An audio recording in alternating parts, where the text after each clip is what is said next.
All these are elements that allow me to embody this wisdom and teach and share this wisdom, which is what I'll be tying into the presentation in July.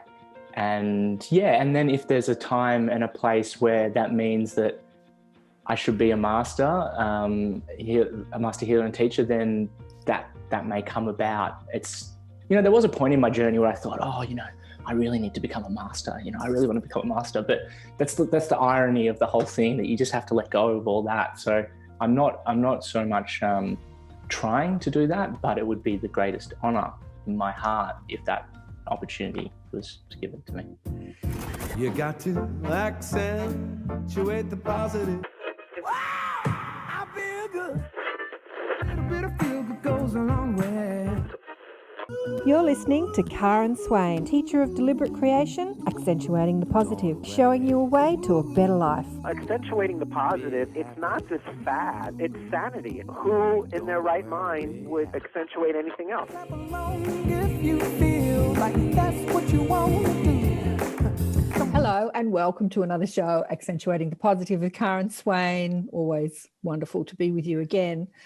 Look, I have on the show, I have this delicious young man called Alexander McPherson. Welcome to the show, Alexander. Thank you, Karen. Thank you. So happy to be here. I was just saying to him, he's looking kind of Russian this morning. We could have put a fluffy hat on him. He's looking kind of Cossack with his beard. I don't think I've seen that beard before. Let me tell you how I met Alex. A friend of mine who puts on love festivals asked me to come to a meeting up the road and to discuss another festival that was happening. And I met Alex, who's one of the founders and coordinators. And we were sitting down having a chat, and you were talking about, what you were doing. And for some reason, I had the thought to sort of say, when I was pregnant, I had the name Alexander in my mind as a name for the baby, not knowing if it was going to be male or female. And I don't know why I said that to you, right? Because I've met many Alexanders, many Alexes, lots of them. But I'm just saying this. And I said, were you born in Sydney? And he goes, yeah. I said, how old are you? And he said, when you were born the same year as my daughter. Because when I had this name, I didn't love the name as wanting to have the name, but the name was there, and I thought, maybe this is the name the baby wants to be called. And when she was born a girl, and I called her Annika. And then that night there was an Alexander born in the hospital, 2 babies born that night, Alexander and Annika. And I thought maybe that's why I had that name, because this Alexander was born that same night. And so I'm quizzing Alex here. and my daughter's born in May, 26th of May. And I thought it was, we had a moment where we thought that I was that baby. I was actually born 14 days earlier, but it was the same hospital. Right? I know. I was like, hospital. It was the same month. Exactly. It was the same. It was like, wow, is this gonna? Yeah. I know, because I'm saying what year, and you go the year. I said what month, and you go the month, and I'm like, oh no, because I had often thought, I wonder what happened to that baby that was born that night. Where is he in the world? And then I thought for that moment I was sitting next to him, but it was like days, I don't know, weeks, like a week and a half before. So it was not on the same day, but I still think that name was with me. It might not have been about that baby that was born that night. It might have been about you. Anyway. I'm happy to accept that. Life is strange. I can play that. Life is strange and beautiful and miraculous. And I just adore this beautiful young man. Let me tell you a bit about what he's doing. Alexander spent his younger years exploring the outer fringes of society, running the proverbial gauntlet and basking in any pleasures that came his way. After a moment of universal intervention by way of Zeus thunderbolt and subsequent destruction of the world he held so dear, Alexander began a journey towards his true nature, led by an immutable voice becoming ever more clear. He's been under the tutelage of his spiritual father, Master Zhi Gang Sha, since 2015. Did I get it right? Zhi Gang Sha, pretty good. Zhi Gang Sha, since 2015, learning the ways of the Tao that govern all life. In this time, Alex has become a soul teacher, a Tao Hands Healer, a Tao Source Communicator, and Tao Calligraphy Field messenger. This empowerment enables him to conduct his life from the soul information world where manifestation begins.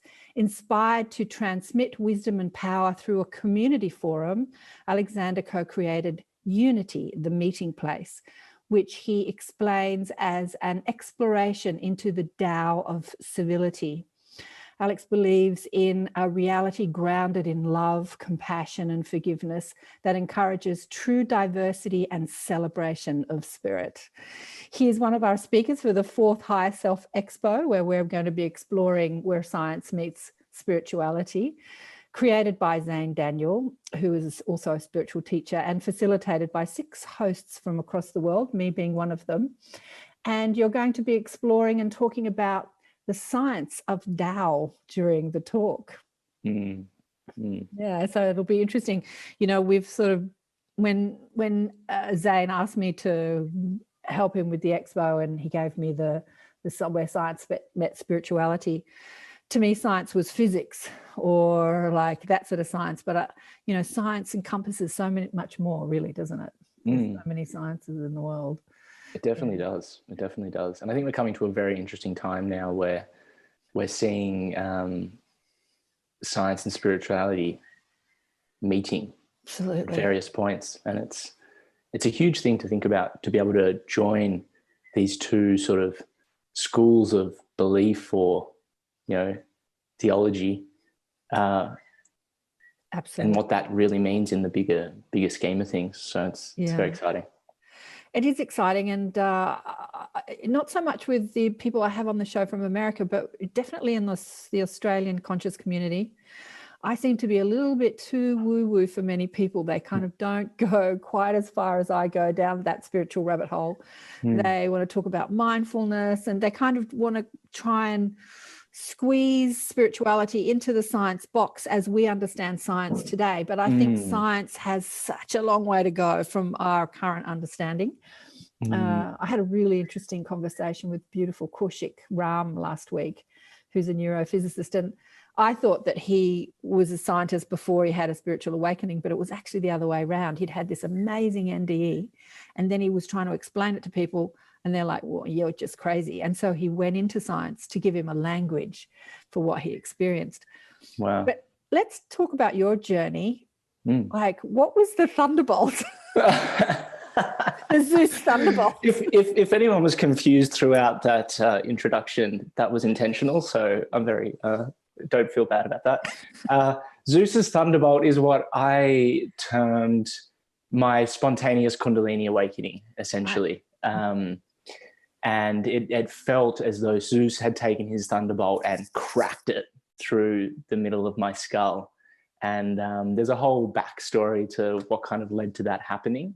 A number of synchronistic events. I was meditating in the bath for hours a day. I was all of a sudden writing this sort of triple infinity symbol on a beach, and I became like unlocked something in me, and I became completely obsessed in a period of time where I wasn't consciously exploring spirituality, even though I was quite open and, you know, intuitive and all that sort of thing. I was probably maybe more in that realm that you were talking about, Karen, where I was kind of still operating a bit more from the mind, potentially. So it basically just cracked me open.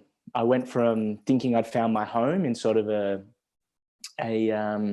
pretty alternative underground inner west Sydney scene, you know, warehouse parties, lots of drugs and alcohol, and, you know, it was wild and it was fun, and I was young and I was having a really good time, and obviously it was just time for me to do something different. And then Zeus came along and struck me in the head. How old were you when this happened? I would have been 23, I think. Okay. And what exactly happened? What do you mean? Were you meditating and you had sort of energy moving and your mind exploding? What happened? Yeah. So it started on a beach probably a month earlier, and I was with my girlfriend there at the time, near Byron, actually, which is where I am at the moment. We were on this private little inlet, so we're just hanging out naked, you know, enjoying life. And we actually smoked. I don't do a lot of psychedelics these days, but they certainly served me on my journey. And we'd smoked what's called chunga, which is a DMT and almost an ayahuasca style blend. And I started looking out over the water, and I could see every rivulet of the ocean glimmering and sheaming and dancing, all in, you know, this beautiful symbiosis. And then I looked down to my left, and I realized with my non-dominant hand, I was drawing this perfect triple infinity over and over and over again. And it just was so hypnotic that it started unlocking things like the concept of moving from a state of duality to 2 points. You know, what does that mean in understanding, you know, the way we think? What does it mean for energy? Having 2 points in relative motion gives you an infinite amount of energy. It's like a flux capacitor. It's actually what I equate now to the concept of a Merkaba, which can be understood as both an analogy for the spirit and the mind, but also as an energy body in of itself. So I just became obsessed, and I was having everything reflected back to me in my reality was mirroring what I was experiencing internally. Like, I started thinking about like the shape of a sphere, and a sphere is a net of like 12 of these shapes. And what does it mean for spheres to be within spheres and around spheres interacting, right? Then I walk into the bathroom. At this point in time in my life, I was having about 3-hour baths. I was unemployed. I was spending a lot of time in the bath. And that's where I think a lot of this initial work was done. So I walked... Good place to have spiritual teachings. Right. A university. You're a university from the universe. Yeah, in the bath. That's right. That's right. That's what I picked. I dropped out of school and did that instead. So I walked in, and then there was one of those mirrors, like those makeup mirrors that turn, and it had been turned around, and I'd never seen this before. The mirror had broken, and it had broken out this little piece of like one of these 12 shapes that I was thinking about. And it was just like, it was all that sort of stuff. It was literally the shape I'd been meditating, like thinking about, was there reflected back at me. And I had like maths going off in my brain. I had no idea what was going on. It was all pretty wild. And that culminated in me lying there one night on the bed. I was watching a burning spear film with a guy who just happened to pop by.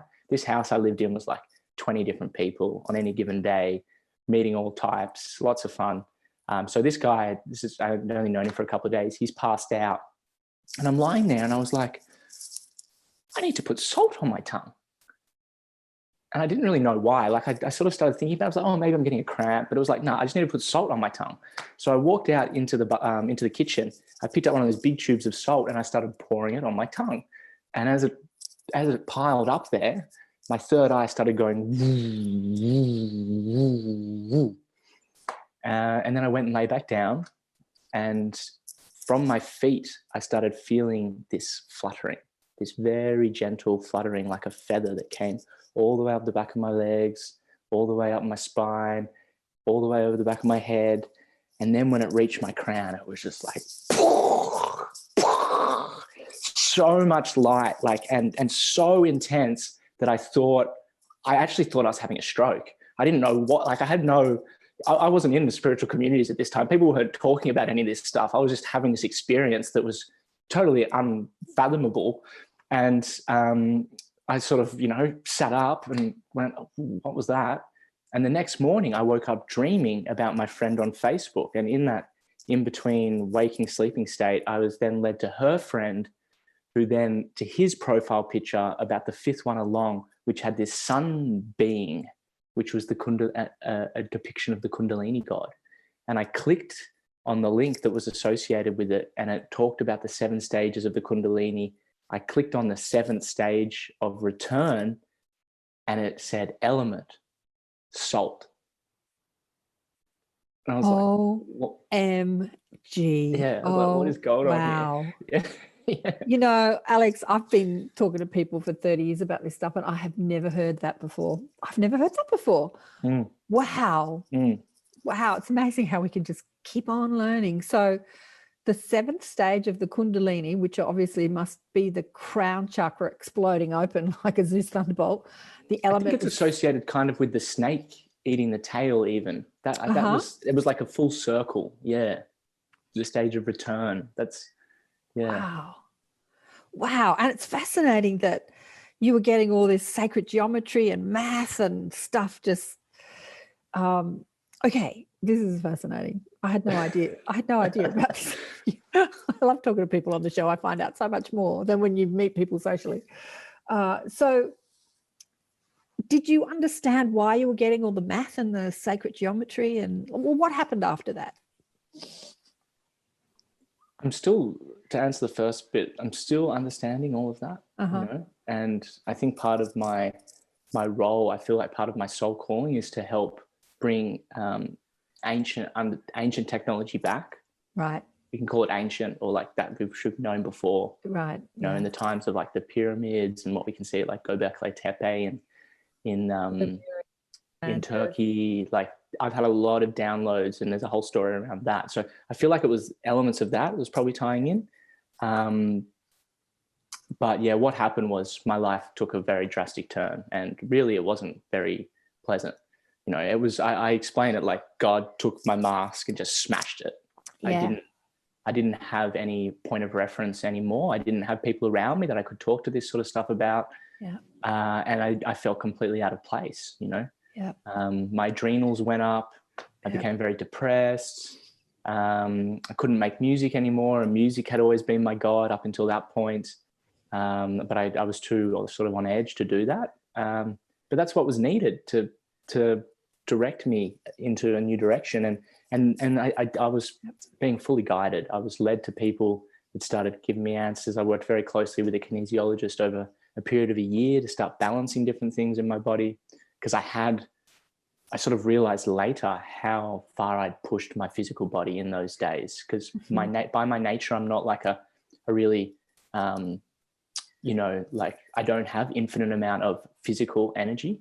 And I was really, really tapped those resources. So it was probably, you know, there was always a discovery in those years. The party for me wasn't just about having fun. It was always a deep searching. And, you know, perhaps it was that deep searching that emptied me out so much. I had nothing left, that maybe it just had to happen at that time. Yeah, so that started a whole journey for me, which led me to India, you know, led me to meet my teacher, and really started a whole new way of life, I suppose. But yeah, it wasn't easy. I had to leave behind a lot of friends. I'm writing about this I'm writing a little chapter. I'm not here to promote myself, but I'm writing a little book at the moment for a chapter called Fearless Presence that's coming out, a little sort of a multi-authored book. And I've been reflecting on a lot of this stuff. And, you know, it was very difficult to, you know, to leave such a rich scene in many ways with so many dear friends, and not being able to explain to them why I couldn't continue on that path anymore. And it was heartbreaking. It was totally heartbreaking. Not for me, then moving by myself and going to many years of relative solitude, and also knowing at the same time that they were in pain around it as well, and felt, I think, abandoned on many levels. How did your parents cope with this? Like, were your parents into any sort of consciousness exploring, expanding ways? What was going? Look, I speak because, you know, I'm a parent of someone who's the same age as you, and yeah, it's a good question. Not really. They're not consciously on this same sort of path, I suppose, even though I believe all paths lead to Rome, all paths lead to one. So I acknowledge everyone where they're at, but they're not doing the same sort of work in the same realms that I am. But I always bring them back to different things that have happened in their life, that when they've had a slightly mystical experience. My mum, both my parents grew up in the Salvation Army, and my mum's still involved with that, and they're both very open hearted and minded. I remember asking my mum when I was like 6 years old, I said, Mum, because I'd heard for the first time, I think, that, you know, this concept of if you're not Christian, you go into hell sort of thing, right? And I was like, Mum, like, and then like, I think I'd known that, but then I pieced that in with finding out that only like 20% of the population was Christian. Yeah. I was like, but Mum, there's all these other people are you saying that all those people are going to hell? And I remember her, she was doing the washing, right? She was putting the clothes in the washing machine. She just sort of turned at me and said in a very relaxed way, I think it goes a bit beyond that, darling. She said, I think it goes a bit beyond that, darling. Like, I think it's a bit bigger than that.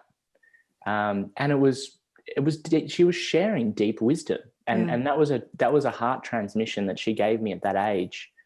So I need to really acknowledge my parents and where they have lit my way. And even though they're not necessarily doing the same sort of working in the same realms, but we're now at this point in time where they're very intrigued. They're very intrigued by my perspectives, and we have very rich conversation. And I've learned to respect them in a way that, there was a period of time where I just wanted to blow the lid on everything, and but then that had to come back to me, or what am I needing to heal here if I really need my parents' perspectives on all this to change? So it's a much, I find it's a rich dialogue now with my family, and I'm always learning. I think probably you could relate to that, and I think maybe other people could in those relationships. Oh, absolutely. For those people who don't understand what the Salvation Army is, it's a Christian-based charity that goes around doing good things in the name of Christ and God and all that sort of thing. And it's great. It's wonderful, but it is based in religion. It's a church as well. There's the whole church, and the charities are part of that. Yeah. But yeah, it's interesting listening to this, because it's kind of been the opposite with my daughter. I was trying to force her into my ideas, and she's like pushing back, wanting to be more mainstream and like, don't come at me with your woo-woo ideas. I tell you what, when The Secret came out, because I was always talking about deliberate creation, law of attraction, and her friends at school were sort of going, oh, wow, have you seen this stuff? She was like looking at them going, oh, you're okay with this stuff? I've been getting this my whole life. Yes. So, but the journey for us, whatever point of the spectrum you're on, is to just allow people to be who they want to be until the time is right, when there is transformation ready and open, when there is an opening, when the time is, I don't know, just that allowing. Yeah, not trying to force our perspectives on anybody, really. One thing I learned, or one thing that was shown to me very strongly before Unity this year, I'm not sure if you remember me saying this, Karen, I started getting followed around by cicadas. We're going to get a bit more woo-woo now, but I'll give you the context of the story.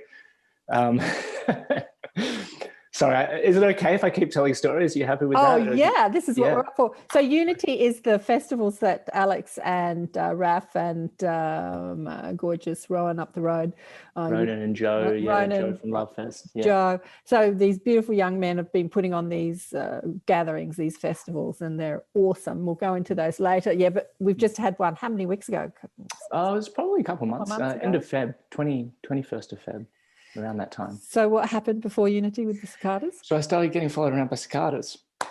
It started down south. I was down the sort of Tathra, Bega Valley area, and I walked onto this piece of land, and I was walking along barefoot with a friend of mine, and I had never felt so at home. I really, it was just like, I'm home. I'm very deep within my body and my soul, this peace. And then we kept walking along this ridge, and there was just hundreds and hundreds of cicadas, like everywhere. And like you hear them a lot, and you see them, their shells on the trees. And the ironic thing is, when I was young, I was so freaked out by cicada shells. And my brother would put them on me, and I remember this day in the park where my brother put cicada shells on me, and I was freaking out so much, like running around, and my mum and my grandmother were just there laughing at me. I was like, help me out. But I find that sometimes with power animals or insects or whatever, there is initially sometimes a fear that you'll feel when you connect with them. Anyway, so all these cicadas are flying around me, and that's where it started. So we looked up what it meant, the symbolism of a cicada, and the thing that really stood out to me is that every single cicada makes their own unique noise. Entirely unique. Yet you hear them and they're all in this harmonic resonance. So this for me became a symbol of what unity means, and being able to hear everyone's unique voice within of that great unity. So it continued from there. I literally got followed around by cicadas. I traveled up the coast. I went to meet our friend Linda Osborne, Cockatoo Dreaming, who was part of Unity. All of a sudden, I'm talking to her, and the cicadas start responding. Like they would change their pitch based on what they felt around the questions and things I was asking Linda. And she said, "Oh, we never get cicadas here." Wow. And it continued to a point where just before the Welcome to Country at Unity, I was sitting with all the elders, and we'd gone inside because it started raining, and Linda had sort of said, "Oh, Alexander's got the cicada magic." And we went back outside, and in the middle of the mat was a big cicada just sitting there that had fallen in the storm. So I actually had the opportunity to hold one and be there with it. So it was definitely a bit of a totem for unity, that understanding. I'm not sure if cicadas are a global phenomena. I think it's more of an Australian thing. I don't know. Are they all over the world? So for people that are watching and listening to this who are overseas, so cicadas are a insect, I suppose, that hibernate underground in these shells. I don't know how they start out. Do they start out as a worm? I'm not sure. Probably. And or larvae or something. And they bury themselves underground, and they sort of hibernate there for how many years? Like 7 years, like quite a long time. A long time. Yeah. And then they come up in these brown hard shells, and they break out of these brown shells, and they're sort of, the shells are left all over the trees, all over the bush. There are these hard shells, these brown shells, and they kind of look like sort of scary monsters, like little scary monsters. And this thing that comes out is this beautiful green long bug with wings, and they make this unbelievable noise with their wings. And when you're in the bush, sometimes the cicada noises can be absolutely deafening, but there is always a symphony, as you say. There is this symphony. There are these nuances in the sound. There's this, like, if you sit and listen, there's this symphony of sound. It's incredible. It's absolutely incredible. It really is. Yeah, it's a bit like, if you've ever heard, I'm just thinking, I want to actually, it'd be amazing to record them and slow them down. Yeah. Because I've heard grasshoppers slowed down. Have you ever heard that? No. I think it's grasshoppers. Yeah. I think it's grasshoppers. It's another bug that they recorded them and slowed them down, like really high definition. You should listen to this. It's like angelic choir. Oh, like you wouldn't believe. And it's just constantly evolving and forming, and it's like the most beautiful children's voices, like the cherubim are singing through the is it grasshoppers? I don't know. I'll have to find out. If you look up slowed down insects, Google it, beautiful. I will. Then I will. come up. Yeah. Wow. Yeah. So a symphony of diverse voices creating harmony. Oh, that's beautiful. That's what the world is, isn't it, really? That's where we're going in our global community, if we can all celebrate each point of view as part of the whole and part of the symphony that sings in absolutely. harmony. I've been reflecting very deeply on that. Yeah. So tell me about meeting your master, your teacher, the Tao, Master Sha. Yeah, that's a story too.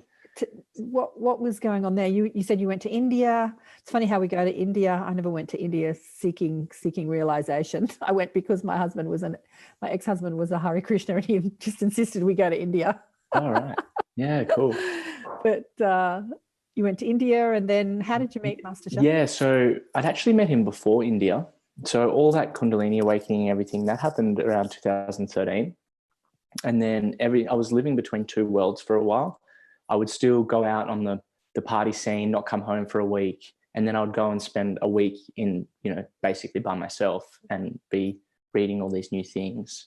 And there was a book that was very powerful at that time as well called Ponder on This, which is actually the writings of Alice Bailey from the early Theosophy, a Theosophy movement or whatever it was called. The whole thing anyway, I digress. So I was having these sort of experiences and going into this space, and I walked up to the Pad Thai takeaway restaurant in Glebe, was on the corner there, and it was not the type of restaurant you'd ever go and sit in. It was sort of a couple of plastic chairs in the corner. And I walked in and I ordered my pad thai. And then I sort of glared around my shoulder, and I did always have a thing with books. Like I'd go into libraries and books would like jump at me. And I see Thai cooking book, Soul Healing Miracles. What is that? It's an interesting thing to be in a pad Thai takeaway restaurant. Anyway, someone had dropped it there. They'd been guided to drop it there, right? So I went over and I sat there and I opened the book, and something very profound happened the moment that I opened this book, because I'd been getting introduced through my kinesiologist and through these writings to, the idea of this spiritual realm, and some people talking about angels, and some people talking about Buddhas, some people talking about, all these different realms. Some people talking about healing with Mother Earth, or just universal frequencies, or whatever it was. I open this book and I see like the invocation from Master Sha, which is one of his 5 or 6 power techniques, which is to say hello. To invoke healing or to invoke transformation, you simply just need to say hello. But I start reading it, and it says, "Dear Divine, dear Tao, dear Source, dear countless healing angels, archangels, ascended masters, gurus, Buddhas, Kahuna saints, Buddhist saints, Hawaii saints, dear Mother Earth, dear Heaven, dear countless planets, stars, galaxies, and universes." And I'm like, this guy's talking to everybody. Like, but that was the click moment. I was like, he's my teacher. And I wasn't even looking for a teacher, I didn't actually start studying with him until I got back from India the next year, because I wasn't ready. But it was that moment that sort of set me alight. And I did this brief practice. I walk out onto the street and everything had changed. There was like, it was sort of twilight, and I remember looking up at the stars coming through the trees, which just had this, they were just glistening, and everything felt lighter. So I came back and I did a practice again the next night. I actually sat in this restaurant and I did this. I read the book and I opened to the front page, and there was a little sticker that said Master Sha will be in Sydney 2 days later. And he's only been to Sydney 4 times ever. So it's not like it was that common thing. And what year was that? 2013? 2014. Yeah. 2014. Yeah. I wonder, somebody took me to see him. I think it was that year, actually. Wow. It was some PA agent, I can't remember her name, gorgeous woman, and she got me a seat in the front row, and I sat there listening to him. I think she wanted me to put him on radio and interview him, but I didn't. Right. But yeah, it was interesting. Yeah. Interesting. We may have been there at the same time. I had one of his, what do you call them, disciples, masters? Because in his structure or organization, when you become at a certain stage, you call yourself master. So there's lots of masters out there. Master teachers and healers. Master teachers, yeah, and they call themselves masters, and they insist that people call themselves masters. No, it's not. It's kind of moved away from that a little bit. I had this very humble woman. She had a real nun energy, but she was one of his master teachers. She came on the show and spoke about it. On live radio. Yeah. There's 10 centers around the world. So it's there's one in Sydney and through Europe, North America. The one in Sydney is the only one in sort of Asia Pacific, but there's classes and things that we stream out all around.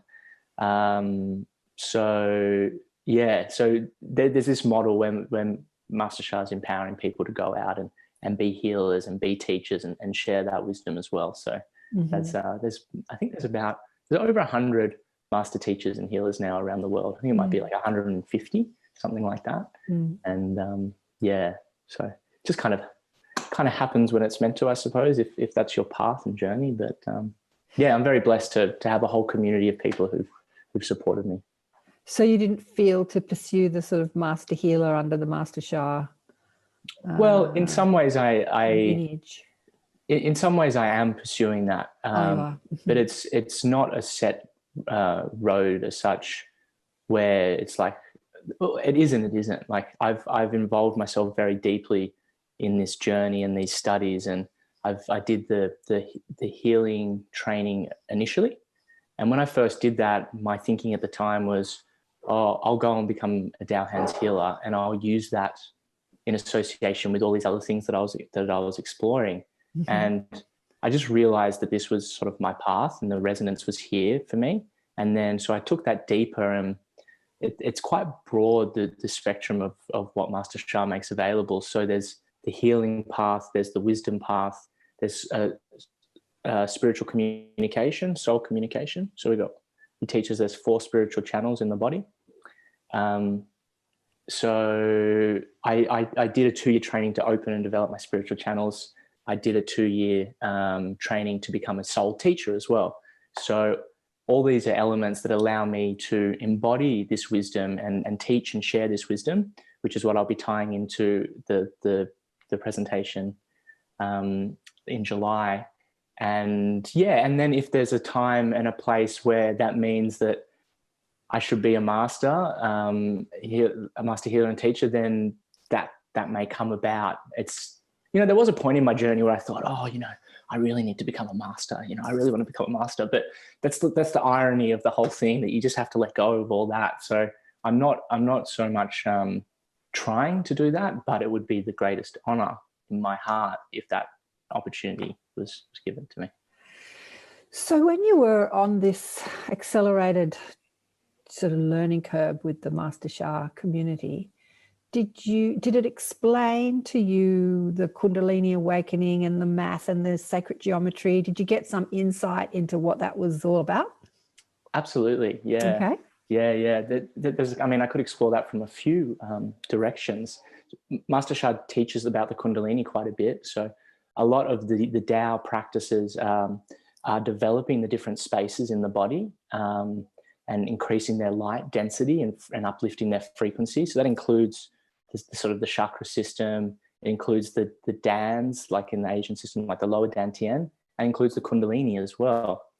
So the Kundalini has actually been throughout all ancient traditions. So the Kundalini is what's most known through sort of the Vedic and sort of Hindu yogic traditions. But in Chinese medicine, it's called the Mingmen area. The Taoists called it the golden urn, and they talked about building the golden urn. And the Buddhists referred to it as the snow mountain. And there's a very sacred snow mountain practice that the Master Sha has shown as well. So, so I have learned about the Kundalini, and I developed the Kundalini quite a bit. And really, it's a daily practice to particularly build those foundational centers, because that it grounds you, but it also gives that energy for the rest of the body and for your whole life, and boosts your stamina and your immunity and all that sort of stuff.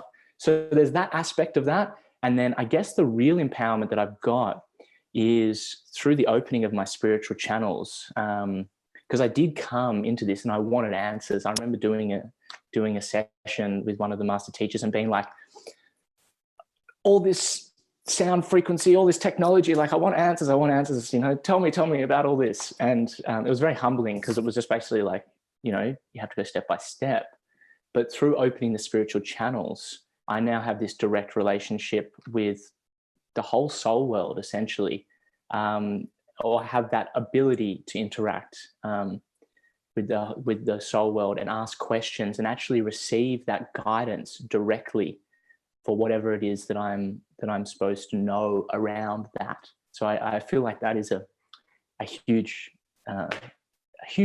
tool on the journey to be able to have that direct relationship. Personally, I think a huge tool. I think it's the most important tool. Finding the wisdom within. As much as we can study under the masters and read the books and listen to the podcasts and do the courses, it is that wisdom within that serves us the most. It is opening to that access. So this is what I do a lot with my clients and my little tribe, is get them to tap in, tune in, turn on to their own wisdom. It's very nice to listen to other people's wisdom, but ultimately other people's wisdom is a reminder of your own wisdom. It is that memory. I suppose that when you were learning all this stuff, the way that it sinks in is that it just activates a memory of knowing, just a knowing inside your soul that, oh, I know this stuff. Oh, I know this stuff. Yes, that's my truth. I don't know how I know this stuff. I don't know why, but yeah, that's something I believe. That's my truth. Is that how you felt when you were like discovering? Absolutely. You know, like true wisdom is from the heart. And when you hear that or experience that, you know it within you. It doesn't need to be thought through or analyzed. This actually comes back to the Tao science, or the law of Shen Qi Jing, which is the soul leads the heart leads the mind leads the energy, and the energy leads the matter. So it's going beyond the mind over matter. Oh, that was so good. Let's just do that again. I just want to go over that again. So the soul leads the heart. Yeah, sure. The soul leads the heart leads the mind leads the energy, and the energy leads the matter. Okay, the energy being how we would interpret the energy. We feel that energy as emotion, as feeling, as emotion, as energy in motion. Like we feel the energy of the mind as emotion. So when you think an angry thought, you feel that energy as when you think a loving thought, you feel that energy as so that's the energy. And then that energy, that is an interpretation of the energy, I suppose. That is the energy that is manifesting, attracting, creating.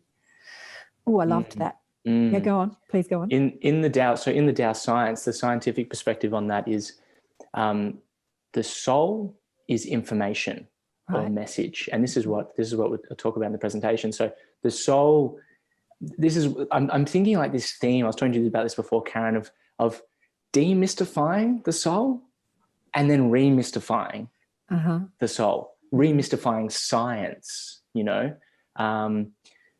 So anyway, I digress. The soul is the information or the message, and the soul leads the heart, and the heart is the receiver.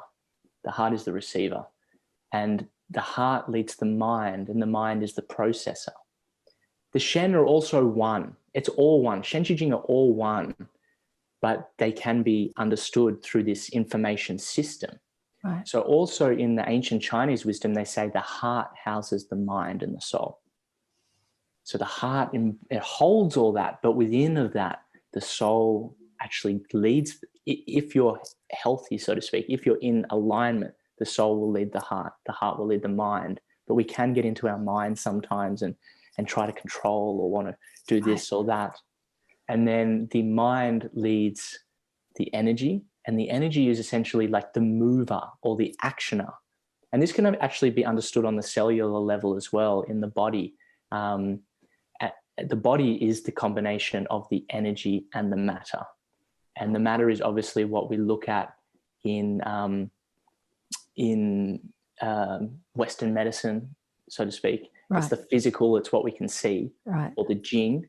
So the energy, which is the action of the mover, moves the Jing, the matter, and actually brings about the manifestation on that level. So manifestation is happening through all those levels, even though we see it physically with our eyes, with the matter that is around us or within us. Well, everything is energy. Even matter is energy. It's just energy slowed down to a density where we perceive it through our physical senses as tangible.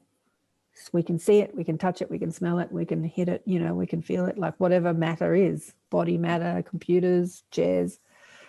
So it's fascinating, all this stuff. It is. It's actually to kind of like touch back on like bridging, when you're talking about your daughter, and I find this as well, that there's people that want the wisdom or are more like oriented on like the mind level, you could say, even though they actually maybe are really on the heart, the wisdom level that they're really searching on, but they need that. And then sometimes in the sort of the spiritual community, we can say, oh, it's all oneness, it's all information, like it's all energy, just connect with the energy. And what I really love about having both of them and seeing how they interact is, yes, it is all the energy, it is all energy, but we can also understand that in terms of what that means. And this gets back to the Tao principles, which Tao can be understood as the source. It can be understood as the way of all life that operates through and within all life. Like you could even, this is my personal thing. I could even call it like the golden thread that they talk about in Christianity, sort of thing. But that can then, if you understand what's called Tao normal and reverse creation, is everything is going through this creation cycle of moving from the oneness into infinite creation and then moving back into oneness. So through those steps of creation, there are universal principles that sort of govern how that creation happens at that level, and also give us an understanding about how we move back to the Tao, how we move back to the oneness. So the Shen Shi Jing principle and universal law, it's a universal law because it governs all life.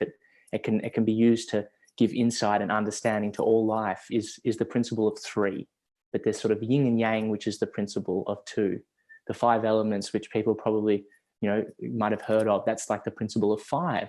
So all of these things are, again, like your diversity we were talking about before. Like there's infinite diversity, but that can also be understood within the oneness, which I love. I love that interplay, and the not squaring of the head, where we can start to understand this wisdom and still feel that it doesn't separate us. Actually, again, coming back to the heart and understanding that it's actually within us and uniting us together. So it's the wisdom for me. I'm a wisdom seeker. I love wisdom, and it sets me on fire, and it gives me these moments of peace and letting go.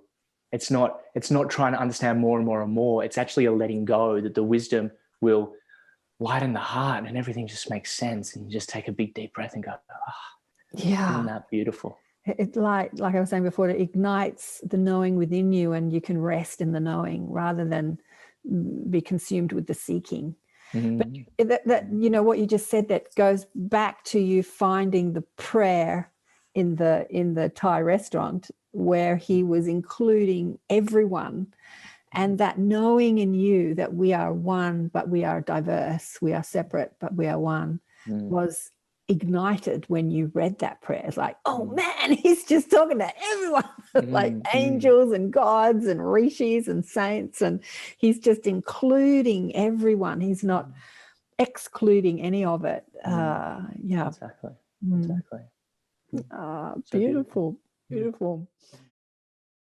Let's talk about the inspiration behind Unity Fest, and where you want to, what's your vision with it, where you want to take it, and how did you meet Raf and Ronan and Joe? How did you guys come together to manifest this? Yeah, great dream? Question.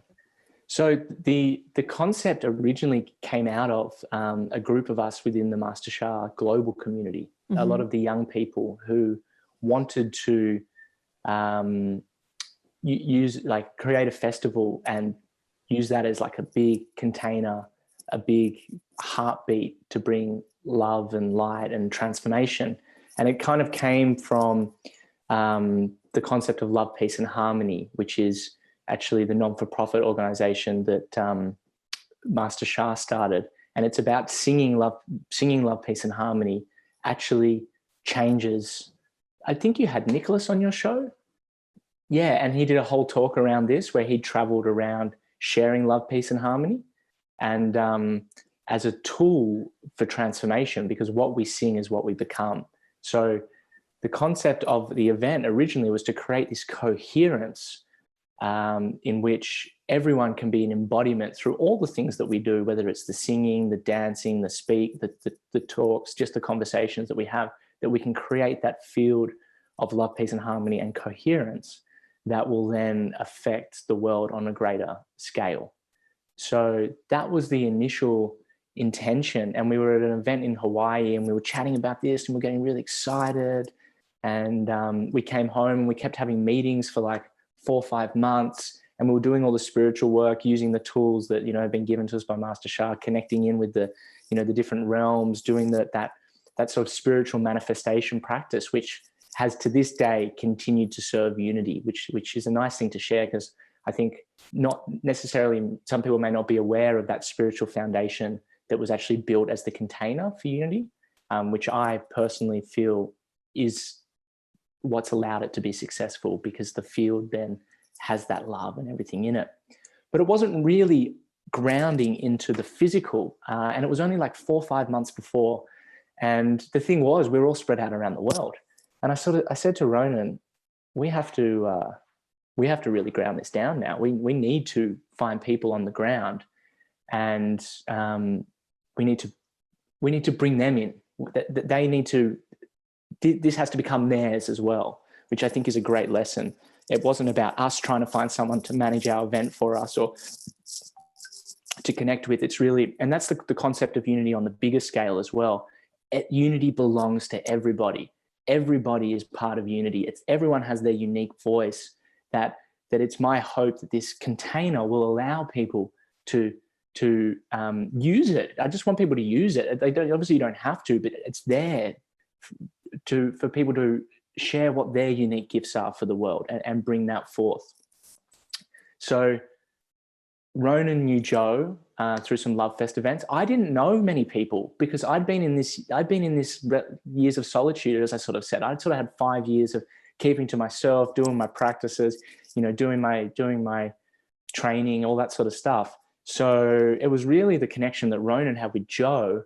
And we had a couple of chats, and then Joe said, oh, we went to check out the property, and Joe said, oh, I'm going to bring this guy along who might want to get involved. And, within 3 minutes in the car, me, Joe and Raf were just hitting it off, and it all felt so good. And we had this amazing day when we checked out the property and cruised around together, and it all sort of went from there. And the first event came together in like 3-4 months. It just went to a point where we had I think 13 different communities involved around Sydney, and a big unity, the meeting place being the meeting place where we all come from our different directions to join together, to rise up together. And it has that understanding in the Indigenous wisdom and roots, which the meeting place symbol has been born from those elements of the Indigenous Aboriginal symbols and artwork in Australia. Well, the first one came together in 4 months, and the second one came together in weeks, didn't it? It was wild. Yeah, it was absolutely wild. It was actually physically it came together in about a month. Because of the unknowns around COVID and everything like that, and what we would be allowed to do, and it was a big trusting thing. But I did have that trust because the first unity was actually a fundraiser for the bushfires. It wasn't originally going to be, but then the bushfires happened, so we said, let's make it a fundraiser. And the fact that the event happened was a sign to me that unity is for this time. Because the fires had pretty much stopped any event, any festival happening in that sort of summer of 2020. And then, including on the property in Wiseman's Ferry where we had unity, then the floods came, and the floods took everything out. And that was only 2 weeks before unity. And they said to us, well, we hope it all dries out in time. And somehow it did. Yeah. We had unity, and then a week later, COVID started. And it was just so everyone was saying this event was such a blessing for us, because then we went into isolation or lockdown for however long it was. So I had that trust going into this year that it would all work out, and it did. But it meant that a lot of things had to happen really quickly, and it was fairly intense. It did. It was beautiful and chaotic and amazing. And I had a big shift, because I felt like your intention for transformation and healing was even stronger with the second event than it was with the first event. Maybe you were sort of more caught up in the logistics of putting on an event, and then your intention specifically for that healing through transformation, which, as many people know, especially if you've been listening to these shows a lot, transformation often occurs through chaos, just like your Kundalini experience. And so when there was that strong intention, desire for transformation and healing, there's usually going to be a fair bit of chaos, which is what happened at the second event. But it was very transformative for many people, including myself. And you're spot on, Karen. It was absolutely intentional, not necessarily in how it all played out. Right. But I realized in about October last year, so this is why I said that the planning for this year's event did actually go beyond that month, but the physical stuff happened in the month. So I realized about October last year, okay, the vision for unity is, the message is, together we have the power to change the world. Yeah. Together we have the power to create the world our heart says yes to. Now, if we're going to set that intention, well, we need to live up to that intention. Like, we need to do the work to at least move in that direction. It's great to have like a high ideal and say, yeah, it's all about this. But what are you actually, how are you facilitating that? You know, again, it's bringing those two worlds together. So I actually started connecting with a whole new bunch of people who were connected within the community, who I felt called and drawn to connect to start exploring how can we facilitate this transformative process within the festival space. And we were led to the understanding of rites of passage and this concept of the liminal space. The liminal space being the space that you move into consciously and let go of something, a part of you, to then be reborn through that space. The liminal space is that initiation space. And it's actually, it was funny. When I spoke at Yes And last week, I felt like a little baby. I didn't know what to say because I was still so deep in this exploration beyond the event. So I'm saying this now even from a new perspective that's been born out of even just the last couple of weeks on how important rites of passage are, how important that is. And it's been in all ancient cultures, you know, whether it's when men hit puberty or women start menstruation, but it's for the whole family.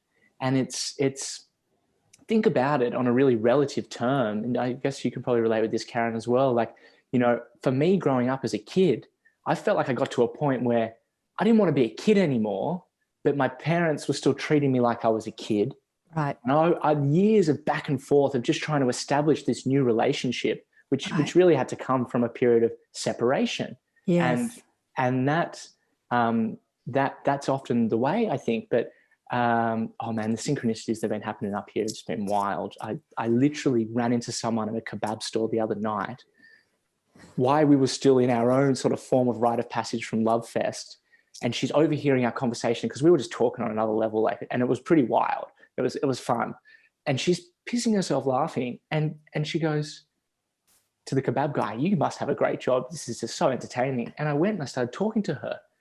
She just come from a 3-day event that's all about rites of passage. This national organization that is teaching these and bringing this back into schools. And I said, "Oh, you would have heard of the liminal space then?" She goes, "That's where I've been." And okay, I just want to put this into perspective for people listening. So Yes And was another festival that happened up on the Northern Rivers, which is where Alex is at the moment, which is the Byron Bay area. It's called the Northern Rivers. And it is, look, I always say that it's a magic happens like that. It's already a 5D vibration up there because there are so many souls that are drawn to that area that are holding a different frequency. It's like the frequency of that area is already 5D, which means that manifestation just goes like that. You know, you have a thought and then, as you say, you're in a kebab shop and you're having that same conversation with a stranger. When I'm up there, that is happening all the time. It's magic up there. So you spoke at Yes And, which is the name of another festival. Yes, sorry, yeah, I should. Thank you for that. I get excited. Well, we were chatting about it before I turned the recording on, but people don't understand, like, what's Yes And? What's he talking about? And I was saying to Alex, why did they call it Yes And? It's like, okay, we all say, yes, we want to change the world. It's like, and what next? I love that. Yeah, yes, and. So, okay, yes, we all want to be a part of the shift and we want to, you know, create a new earth, but how do we do that? And what next? So there was a guy at Yes And called, I hope I get his name right, Charles Eisenstein. Yeah. He's a brilliant speaker. Yeah. Incredible, right? He would have been on Zoom. He was on Zoom. Yeah, he's in Hawaii. I think he lives in Hawaii, yeah. And he got on and he said, he spoke all about what the festivals mean as a cultural event and symbol. Right. And he was touching on all these elements that we'd been discussing around liminal. Like, he didn't use the word liminal, but he was talking about that. The festival is a place where you let go. You know, you have CEOs talking to, you know, let's say dish hands, you know, everything, all these preconditions and pre-established order is left behind, and everyone comes into this what's called a communitas, an unstructured community of multiples, and you're in this space which gives so much potential for new connection, for synchronicity, and that is what I'm now tapping into, of understanding deeper about what unity really is.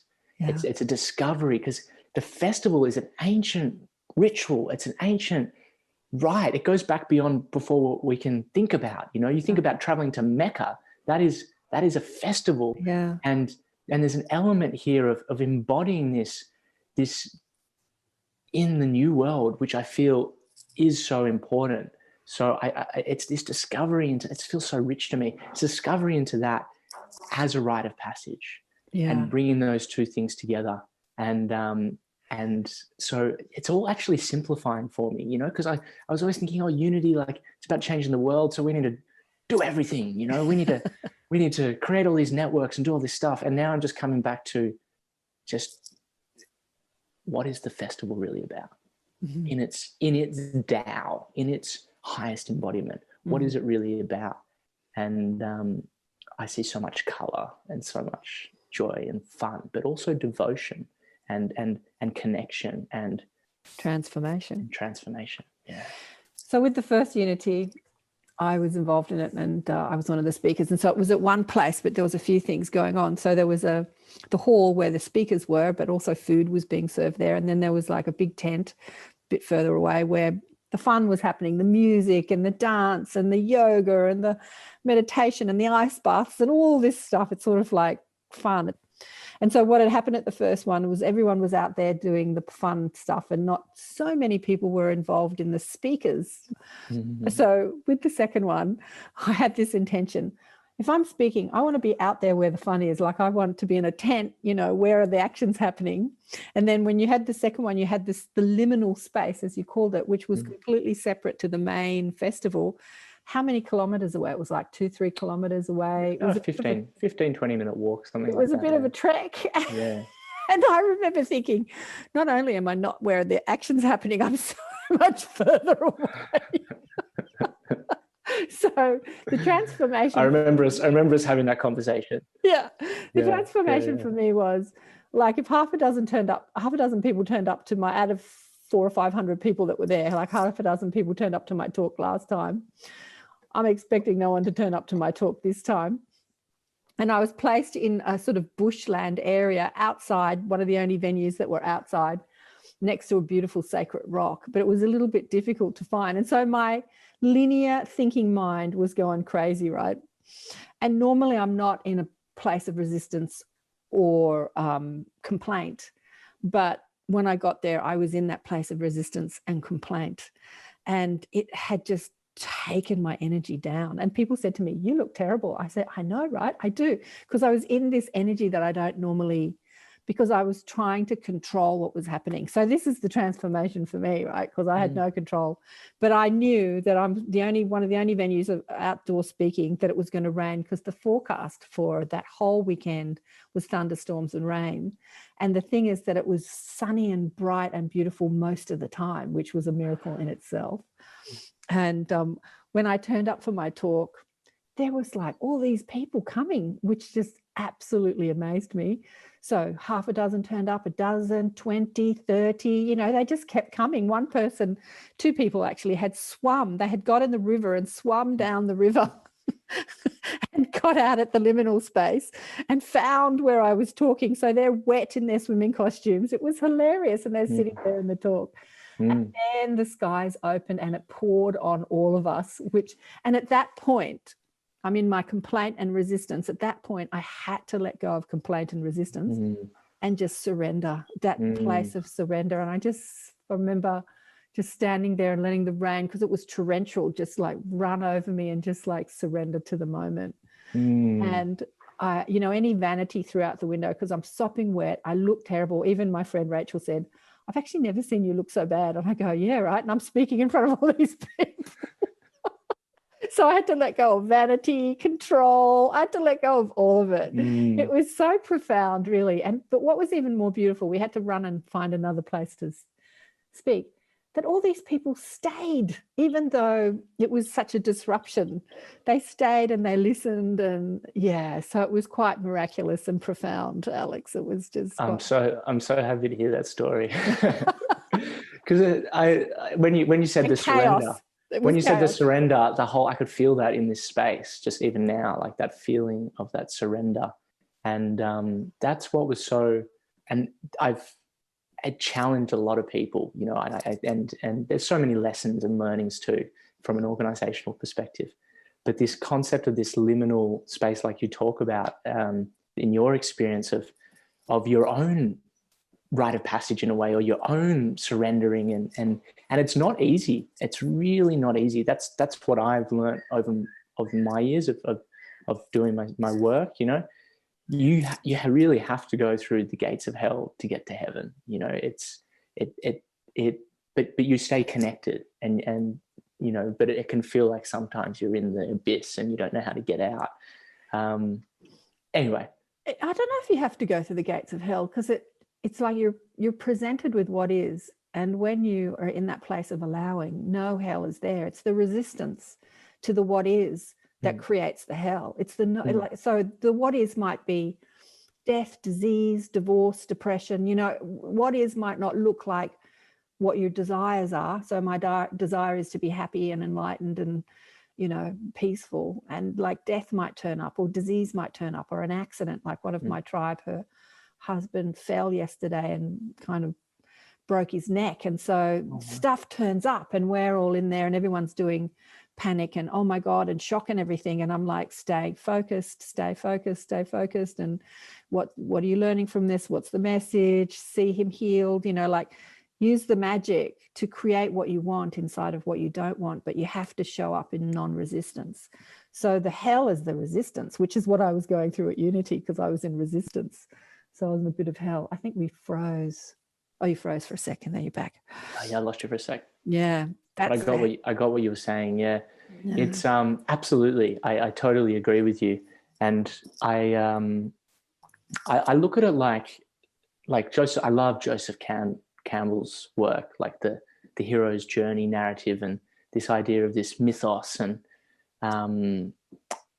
you know, he talks about, you know, confronting the dweller on the threshold. You know, it's like the demon, the darkest, scariest thing that you've ever seen, and you know, that's unique to you, like, because it's all that the culmination of all those experiences.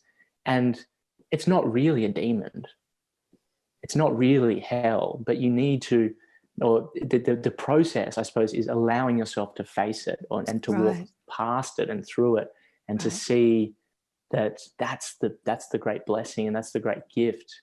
But it is testing, you know. I think that's the thing. I think that's. Oh yeah, I remember reading when I was young that you will always manifest your greatest fear, because there's so much energy behind that thought. You know, whatever it is that you're scared of, it will come to you because there's so much energy behind it, and energy is what brings it through manifestation. Whether it's excitement, love energy, or fearful energy, or anger, or rage. And I thought, God, that's a frightening thought. I'm going to manifest my biggest fear. So I suppose that the journey is to not have the fear, to not be fearful. I just think of Jim Carrey in that movie where he's inside the bubble. What's that called? Not Yes Man. Where The Truman Show. Oh, yeah. And he's out there on the harbour, and the person that's playing God to him in the Truman Show is turning up the wind and the lightning, and he's strapped himself, and he just said, like he's talking to God, bring it on. Is that all you've got? Bring it on. I just sort of love that. It's like, don't be scared of your biggest fear. Like if you can embrace it and say, yes, bring it on. I can handle it. I can handle it. And I think that's the empowerment, isn't it? Like it's the fear. You know, there's that old saying, I remember Patti Smith, I was big into my music when I was younger, Patti Smith saying, the only thing I fear is fear itself. Right. And, you know, that there's no need to fear. Your greatest fears will manifest whatever you need to confront. Right. So there's no need to fear that No need in to of fear itself. Just kind of, I suppose, you know, allow it to happen, and then be there in that moment, knowing that it's actually clearing the way for you, whether it's through your, you know, yourself and your experience, but also your lineage and the world. Because the more that we, you know, like Unity is an example of this. You set this intention, you run this event for something, and you feel the fear of many people. You experience that, not to separate it from yourself. Yeah. Allow it to acknowledge that you're part of that as well, but be that processor for that, be that embodiment of love that can look at fear and hold it and hug it and open your arms to it, and that's what love is, you know. Just love is not running away from the fear. Love is embracing it. Yeah, beautiful. So we could go more into what happened at Unity. It was a spectacular. The two spaces were just spectacular. I found the liminal space absolutely exquisite. It was kind of underutilized because chaos was reigning that weekend. But there were so many beautiful things that were there. So what's next for Unity? Like, where do you want to take it? It's a great question. The thing was, after Unity this year, because it was so condensed into that period, I just shut down afterwards. I couldn't talk to anyone. I couldn't hear feedback for a period, right? Yeah. I just needed a break to process it all, because it was so intense into that little period of time. And I wasn't getting guided, which was very confronting, just to sit in that space. And that's what I mean when I went to Yes And last week. I was like, what do I say? Because so much is still integrating and processing.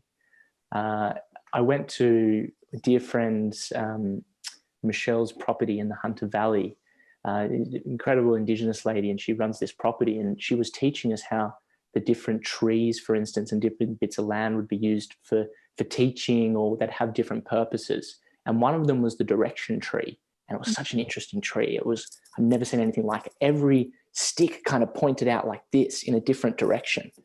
And I just said to the tree, what do you have to tell me? And it said, go north.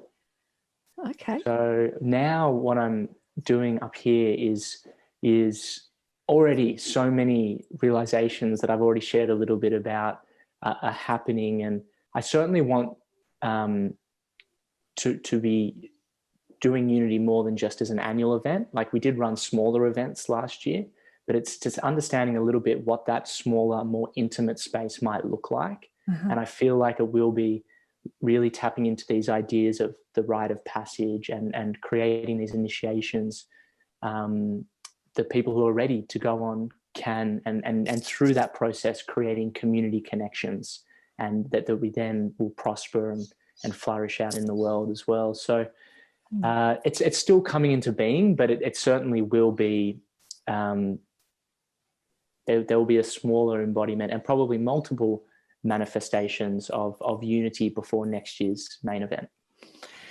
So the event that you were involved with, the Yes And event, was a live physical event, right? But they were also utilizing the Zoom, the online platform, or was it an all online event? Yeah, they did half. Right. So it was very fascinating, really, to be able to do that, I think. It is. It was beautiful. Like, they originally were an in-person event, and then last year they had to do it online because of COVID. Right. Their last, funny. They were going to do it at the Grove near Wiseman's, because back then they were living down, Dan, who's the Daniel Calaspi, amazing guy. He was living down in Sydney. So they had to do it online, but their last thought was maybe we can put everyone in space suits because they hadn't brought in the actual restrictions yet of like having to stay at home. It's like, maybe we can do it in space. It's like, I don't know, we better do it online. So they were actually one of the first events to go online. It was within a few weeks, and I really acknowledged them for that at the time. And so this year they wanted to bring that element in with a physical space. So we were up on this beautiful hill, actually just on the other side of the hill where I am at the moment, had a great property. You could see all of Byron Bay, but it was only about 20, 30 people in the physical hub. So very intimate, but then there was hundreds all around the world who were tuning in. So well, that's the thing. It opens it up to the global audience. You know, I do most of my work online because I like to include the world. Like I like to include the global audience. And the Higher Self Expo obviously is a global audience, and it's a 24-hour expo where we're including all time zones. Even though it's a live event, it'll always be available to watch later if you don't show up live to watch the speakers live. But having the speakers talk live, unedited, is a challenge in itself, getting everyone on time. And, you know, there's no editing, unlike my show. Like I can edit out anything. It's all raw and out there.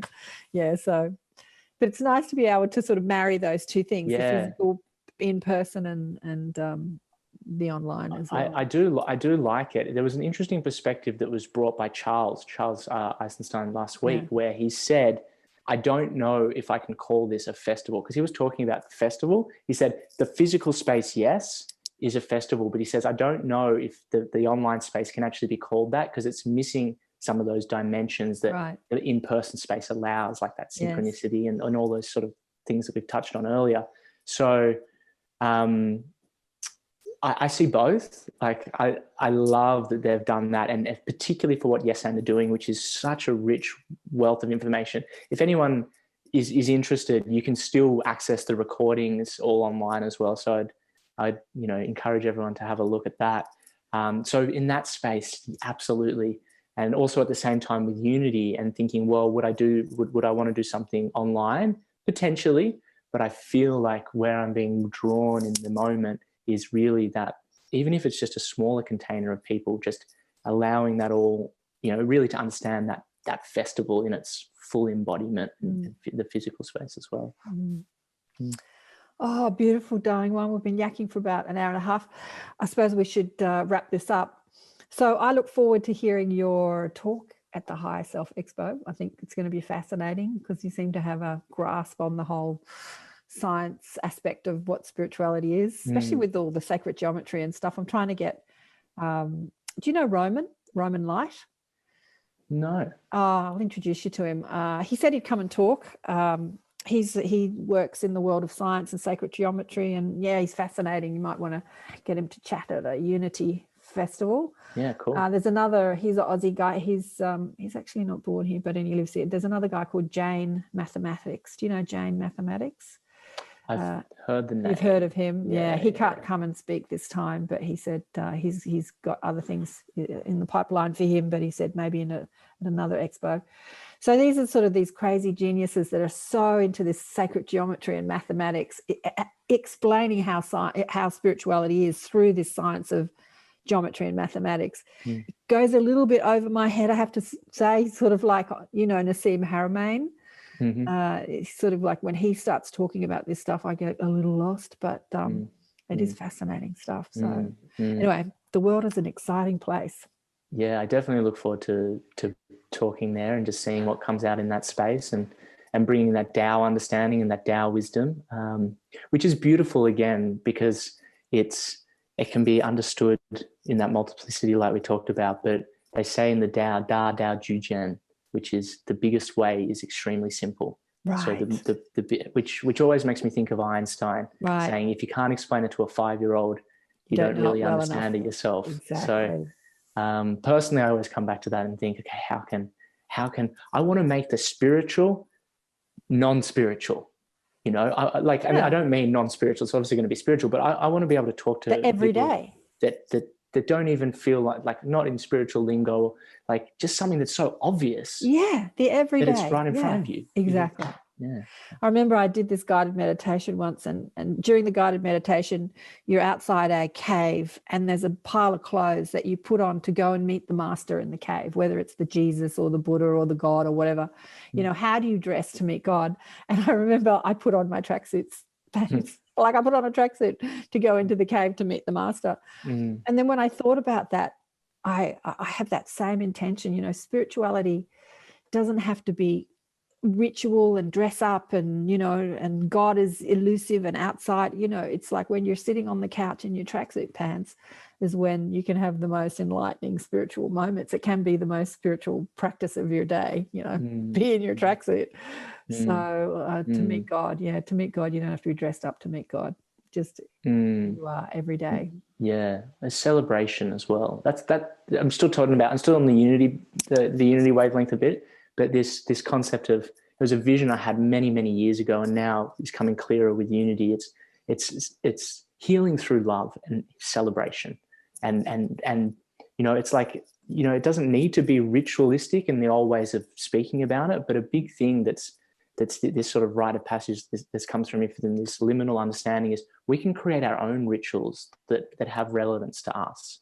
We can, and that still have that connection and that aspect of the greater connection of all life, but we can make them relevant, and there can be a dance and a celebration. It can be dressing up if that's what you want, you know, let that happen, and then still be connected at the core of it all.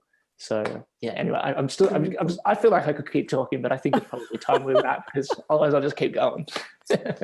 Oh, honey one, it's been such a joy and a blessing and gorgeous to hear more of your story. Thank you so much for coming on the show. Thank you, Karen. It's been so fun. Sharing your journey and your wisdom. It's been beautiful. Yeah, thank you. It's a pleasure. Absolute pleasure. What a beautiful young man, isn't he? Isn't he gorgeous? We talked for another almost an hour after I turned off the recording about all sorts of different things. Yes, extraordinary human being, Alexander. Alexander is, I hope you enjoyed that conversation. I know I did. It was so fascinating to hear more about his journey, because, as I said, I'd met him physically and we'd sort of talked about a few things and just organisation of festivals and speaking and all that sort of stuff, logistics. So I hadn't really heard his journey. I knew that he was very involved in the Master Sha community. I knew that. And I've heard good things and bad things about that community. Like any community, there's some good and some bad. I remember I had one of the masters on my show years ago, back in 2014. And they offer prayers and blessings for sick people, and they charge for that. And somebody had expected her terminally ill husband to be miraculously healed if she'd spend a few dollars on a prayer and a blessing, and it didn't happen.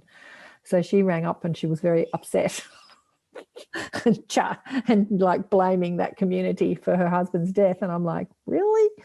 Anyway, people come at these things, you know, with expectation, but ultimately we're the creators of our reality, and sometimes death is a great awakener. As you know, if you've read the book Awakened by Death, can be a catalyst for our spiritual understanding and journey.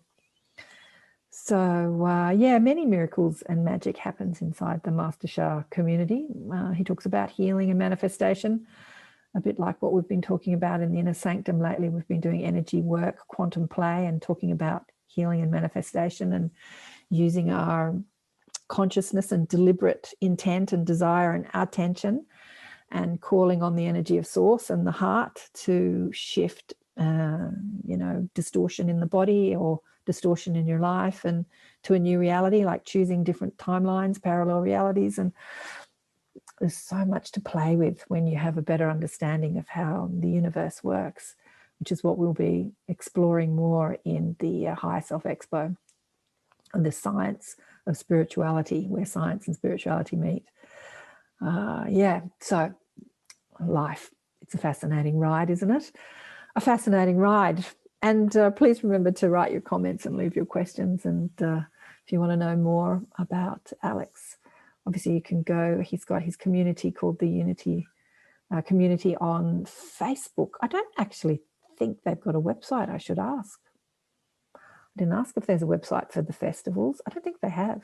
I know Joe has for Love Fest. And So there's a lot happening. And I was just saying to him that when 20 years ago or longer, 30 years ago, when I was his age, everyone that was involved in the spiritual consciousness space were women, mostly 99.9% were women, and they were usually older, and I was hanging out with a lot of older people. Now I'm hanging out with a lot of younger people, because in my generation, in the 20s and in their 30s, people in my generation were not so much into this conversation. And so the people organizing meetings and festivals were mostly women. There were very few men. And so to see these 4 men come together to organize the, love space and unity and even the yes and festivals that are happening. There are so many festivals and things being organized by men now. It's just, the world has changed, and we are in a different time. It's just wonderful to see that. Yeah, it's just beautiful to see that. The rise of the feminine, masculine unity energy within all of us. All right, I'm not going to yak too much more. I'm going to go and have some breakfast. Thank you again for watching and listening. I'm so excited. Garnet Shawhouse is coming back into our inner sanctum as a guest teacher in May, around the 23rd, 24th of May, to talk about his QHHT and all his books. And he's written a new book. Ozark Mountain Press is not releasing it until next year, even though he finished it at the end of last year. I don't know why it takes publishers so long, over a year, to put out a book. He said he's not allowed to talk about it until it's published, until it's out there. But I might get him to tell us a few things about what's in the next book. I'm so excited for his next book. Can't wait to read it. He just rocked my world. Garnet Shawhouse, you'll hear me, if you watch my shows, you'll hear me speaking about him all the time. And I've been thinking about getting Renee and Robert into the inner sanctum this year too, who channels the archangels. Robert channels the archangels, to quiz them about a few things that I didn't quiz them about on the show. I've been percolating and thinking about sort of global questions about contracts between different species, sacred contracts between animals. And Robert was saying that, we don't have a contract with the animals to eat them. And so therefore we shouldn't, but there is a contract with fish to be a food source. It's just really interesting, some of the sort of rules that have been put in place spiritually. And he had some interesting things to say about the coronavirus and eating pork and so I've been thinking about getting him into the inner sanctum to quiz him and just expanding on that conversation about sacred contracts and what are the arrangements for humanity and where are they going as we evolve. Obviously they shift and change as we evolve, because I would say that back in the days when we were hunter and gatherers, there was definitely a spiritual contract or agreement in place to kill animals for food sources, but apparently according to the archangels, that's no longer in place, even though we do it en masse in our world, like huge industry, the food industry. So I wanted to quiz him about that, or him, the angels, about that through Robert. So there's lots of fabulous teachers coming up in the Inner Sanctum this year. So if you want to join us, please do. And remember to buy the book Awakened by Death, and I'll see you on the next one. Big love.